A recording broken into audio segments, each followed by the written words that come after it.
Break तो बाद ਆਪਾਂ ਤੁਹਾਨੂੰ ਸਭ ਨੂੰ ਜੀਆਂ ਕਹਿੰਦੇ ਆ। ਸੋ ਐਂਡ ਵਾਲੇ ਸੈਕਸ਼ਨ ਵਿੱਚ ਗੱਲਬਾਤ ਕਰਨ ਜਾ ਰਹੇ ਹਾਂ ਕਿ ਸਿੱਖਾਂ ਵਿੱਚ ਭਾਵੇਂ ਜ਼ਾਤ ਪਾਤ ਦਾ ਕੋਡ ਮੌਜੂਦ ਹੈ, ਪਰ ਜਿਸ ਅੰਦਾਜ਼ ਵਿੱਚ ਸੋਸ਼ਲ ਮੀਡੀਆ ਤੇ ਇਸ ਦਾ ਮੁਜ਼ਾਹਰਾ ਕੀਤਾ ਜਾਂਦਾ ਉਸ ਤੋਂ ਲੱਗਦਾ ਹੈ ਕਿ ਇਸ ਦੇ ਪਿੱਛੇ ਕੋਈ ਗਿਣੀ ਮਿੱਥੀ ਸਾਜ਼ਿਸ਼ ਹੈ। ਸੋ ਇਸ ਬਾਰੇ ਆਪਾਂ ਗੱਲਬਾਤ ਕਰਨ ਜਾ ਰਹੇ ਹਾਂ ਔਰ ਨਾਲ ਹੀ ਗੁਰਬਾਣੀ ਚੈਨਲ ਸਾਥ ਤੋਂ ਨਾ ਪਾਈ ਜਾਏਗੀ। ਸੋ ਅਸੀਂ ਚਾਹਾਂਗੇ ਕਿ ਤੁਸੀਂ ਇਸੇ ਤਰ੍ਹਾਂ ਬੜੇ ਰਹਿਣਾ, ਦੇਖਣ ਸੁਣ ਲਈ ਲਿਖਣ ਲਈ ਤੁਹਾਡਾ ਸਭ ਦਾ ਬਹੁਤ ਸ਼ੁਕਰੀਆ ਜੀ। ਡਾਕਟਰ ਸਾਹਿਬ ਕੀ ਕਹਿਣਾ ਚਾਹੋਗੇ?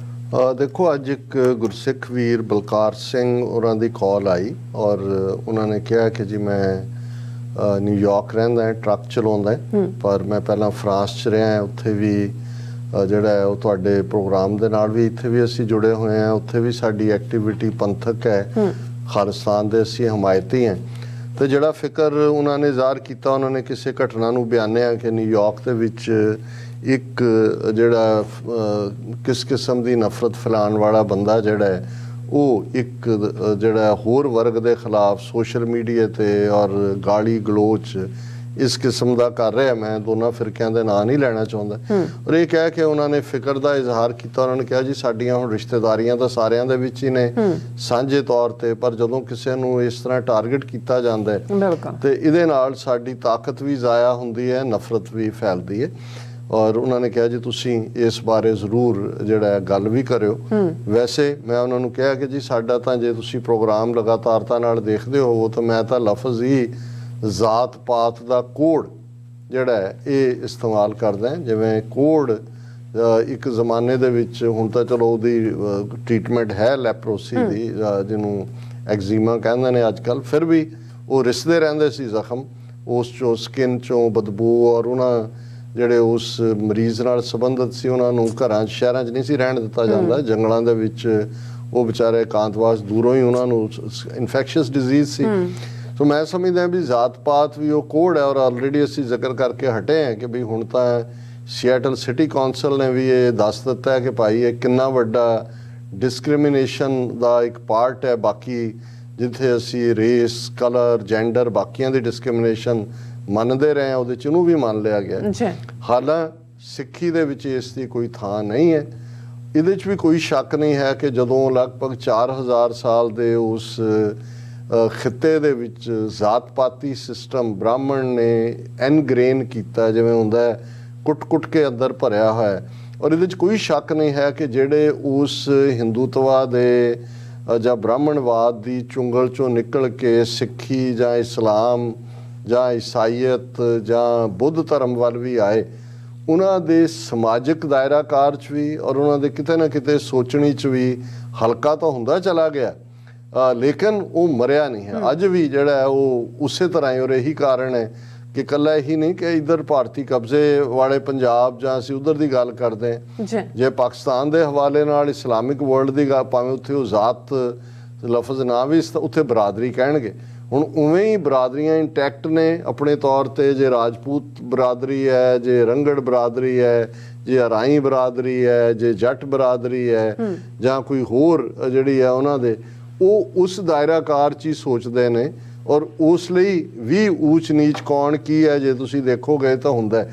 ਲੇਕਿਨ ਇੱਧਰ ਕਿਉਂਕਿ ਵਸਟ ਫਾਰਮ 'ਚ ਹੈ, ਵਿਆਹ ਸ਼ਾਦੀਆਂ ਵੇਲੇ ਵੀ ਔਰ ਤੁਸੀਂ ਅਖਬਾਰਾਂ ਚੁੱਕ ਕੇ ਦੇਖੋ ਹੀ ਜ਼ਾਤ ਪਾਤ ਦਾ ਹੁੰਦਾ। ਲੇਕਿਨ ਜਦੋਂ ਦਾ ਸੋਸ਼ਲ ਮੀਡੀਆ ਇੱਕ ਫ੍ਰੀ ਗੇਮ ਬਣ ਗਈ, ਏਜੰਸੀਆਂ ਨੇ ਵੀ ਇਸ ਨੂੰ, ਭਾਰਤੀ ਏਜੰਸੀਆਂ ਨੇ ਸਿੱਖਾਂ ਦੇ ਵਿੱਚ ਫਰਦਰ ਇੱਕ ਤਾਂ ਉਹਨਾਂ ਨੇ ਬਹੁਤ ਵੱਡੀ ਗਿਣਤੀ 'ਚ ਜਾਲੀ ਜਿਹੜੀਆਂ ਨੇ ਆਈਡੀਜ਼ ਕ੍ਰੀਏਟ ਕਰਕੇ ਆਪਸ ਦੇ ਵਿੱਚ ਵੀ ਲੜਾਉਣ ਦੀ ਕੋਸ਼ਿਸ਼ ਚੱਲੀ ਰਹਿੰਦੀ ਹੈ। ਔਰ ਜਿਵੇਂ ਈਵਨ ਸੋਸ਼ਲ ਮੀਡੀਆ 'ਤੇ ਇੱਕ ਕਿਸੇ ਰੰਗਰੇਟੇ ਦੀ ਆਈਡੀ ਤੋਂ ਜਿਹੜਾ ਹੈ ਇਹ ਜ਼ਿਮੀਂਦਾਰ ਭਾਈਚਾਰੇ ਨੂੰ ਗਾਲਾਂ ਕਢਵਾਈਆਂ ਹੁੰਦੀਆਂ ਤੇ ਫਿਰ ਜ਼ਿਮੀਂਦਾਰਾਂ ਦੇ ਕੁਛ ਪ੍ਰਵੋਕ ਹੋ ਕੇ ਜਾਂ ਕੁਛ ਜਾਲੀ ਆਈਡੀਆਂ ਥੱਲੇ ਉਹ ਬਾਕੀ ਸਾਰਿਆਂ ਨੂੰ ਕਹਿ ਰਹੇ ਹੁੰਦੇ ਨੇ, ਔਰ ਉਹਦਾ ਨਤੀਜਾ ਕਿ ਇਹ ਹੁੰਦਾ ਹੈ ਕਿ ਵੀ ਕੌਣ ਬੰਦਾ ਕਿਸੇ ਦੀ ਜੈਨੂਇਨ ਗ੍ਰੀਵੈਂਸ ਹੈ ਜਾਂ ਕੋਈ ਕਿਸੇ ਕਰਕੇ, ਪਰ ਜਦੋਂ ਤੁਸੀਂ ਸਮੁੱਚੇ ਵਰਗ ਨੂੰ ਟਾਰਗੇਟ ਕਰਦੇ ਹੋ, ਵੈਸੇ ਤਾਂ ਕਿਸੇ ਬਾਰੇ ਵੀ ਕਦੇ ਜਨਰਲਾਈਜ਼ ਨਹੀਂ ਕਰਨਾ ਚਾਹੀਦਾ।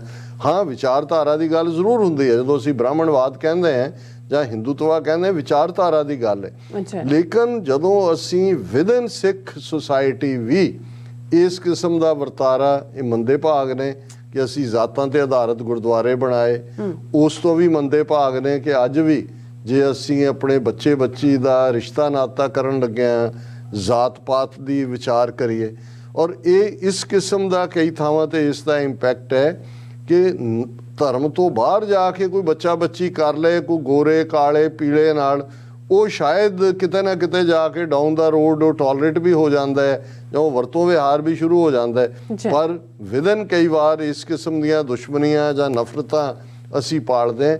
ਲੇਕਿਨ ਅਸੀਂ ਤਾਂ ਸਿੱਖੀ ਦਾਇਰਾਕਾਰ ਤੋਂ ਹੀ ਗੱਲ ਕਰਦੇ ਹਾਂ ਕਿ ਭਾਈ ਗੁਰੂ ਨਾਨਕ ਸਾਹਿਬ ਨੇ ਆਪਣੇ ਆਪ ਨਾਨਕ ਤਿਨਕੇ ਸੰਗ ਸਾਥ, ਔਰ ਸਿੱਖੀ of the ਦਲਿਤਸ, by the ਦਲਿਤਸ, for ਦਾ ਦਲਿਤਸ।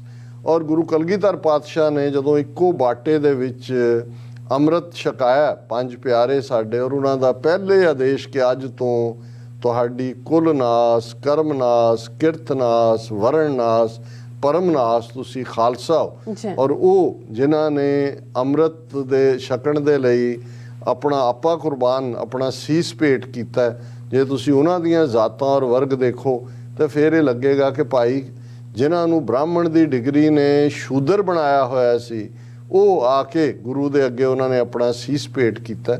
ਔਰ ਰਹਿਤਨਾਮਿਆਂ 'ਚ ਅਸੀਂ ਉਹ ਹਵਾਲੇ ਵੀ ਦੇਖਦੇ ਹਾਂ ਕਿ ਅੰਮ੍ਰਿਤ ਕੋ ਪਾਣੀ ਕਹੇ ਸਿੱਖ ਕੀ ਪੁੱਛੇ ਜ਼ਾਤ, ਗੋਬਿੰਦ ਸਿੰਘ ਮਮ ਸਿੱਖ ਨਹੀਂ ਜਨਮ ਗਵਾਵੇ ਬਾਤ। ਕਿ ਈਵਨ ਕਿਸੇ ਨੂੰ ਉਹਦੀ ਜ਼ਾਤ ਪੁੱਛਣਾ ਹੀ ਜਿਹੜਾ ਹੈ ਇਹ ਗੈਰ ਸਿੱਖ ਐਕਟ ਹੈ।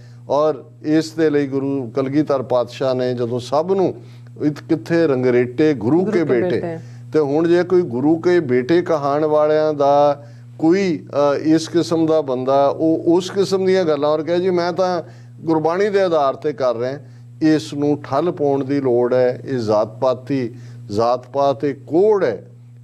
ਇਸ ਦੇ ਥੱਲੇ ਤਾਂ ਫਿਰ ਕੋਈ ਸਿੱਖੀ ਦੀ ਗੱਲ ਹੋ ਹੀ ਨਹੀਂ ਸਕਦੀ। ਸਿੱਖੀ ਤਾਂ ਹੈ ਹੀ ਇਹ ਸੀ ਕਿ ਗੁਰੂ ਨਾਨਕ ਦਾ ਦਰ ਜਹ ਦਰ ਕਬੀਰ ਜਹ ਦਰ ਆਵਤ ਜਾਤਿਓ, ਹਟਕੈ ਨਾ ਹੀ ਕੋਏ ਸੋ ਦਰ ਕੈਸੇ ਛੋਡੀਏ ਜੋ ਦਰ ਐਸਾ ਹੋਏ।